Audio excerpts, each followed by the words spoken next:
زیاتره چې کوم مخالفین دي ساسو سیاسي مخالفین دي نو هغه دا وایي چې مراد سید چې کوم سټیټمنټ ورکوي نو بریسټر صاحب باقاعده په دغه کې هلته ناست او افغانستان ته هم تللی دی نو بیا د دوی په دغه کې تضاد ولیدی. دویمه خبر دا چې دلته سکیورټي ادارې راغلي دي، پولیس دي،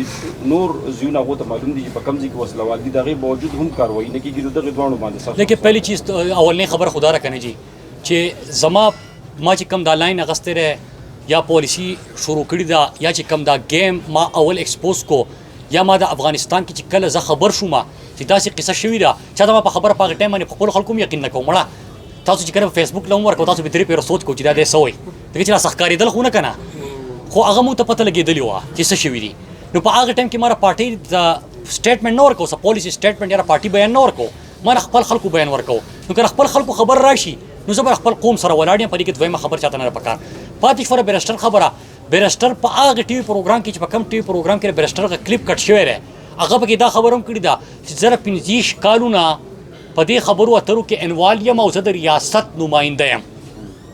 تاسو یې ښه پېژنئ، زما د خولې نه ویل غواړئ چې زه یې ووایم درته ټیک شو. نو هغه په خپله کولا وویل چې زه د صوبایي حکومت ته طرفه نه تللی یم، نه پکې صوبایي حکومت ته تپوس شوی دی، نه صوبایي حکومت پکې انوال کړی شوي ده. دغه خو زمونږ تپوس دی، دغه خو زمونږ جړا ده چې صوبه زمونږ ده، خلک زمونږ دي، نمایندگان مونږ یو، حکومت زمونږ دی، خلک به زمونږ جنازې چوتای الله دې نه کړي او فیصلې ته کې نو ته یې ولې فیصلې کې دغه نه فیصله ساز نه مونږ تپوس کوو، د واکدارانو نه مونږ تپوس کوو، د اختیارمنو نه مونږ تپوس کوو چې لکه زما د خلکو فیصلې ته څنګه کولی شي او په بند کمرې کې زموږ د خلکو فیصلې مه کوئ. او یو وار مونږ بیا په پښتو کې ورته هم دا خبره واضح کوو د چا د ده سره دښمني ده. تاسو ښه ټیک ټاک پېژنئ د دا او د ده ذاتي دښمني جوړه شوې ده او د ده نه نفرت دی، تاسو هغه هم پېژنئ. نو دی زمونږ کلیپ نه 10 سیکنډ کټ کوي او دی زمونږ کلیپ نه 10 سیکنډ کټ کوي، دی ده ته لیږي او دی ده ته لیږي، ده په هولیه کې دی ما ته مخې ته راځي او ده په هولیه کې ما ته دی مخې ته راځي. نو مړه موږ څه واړه خو نه پر پټونه جوړ کړی دی.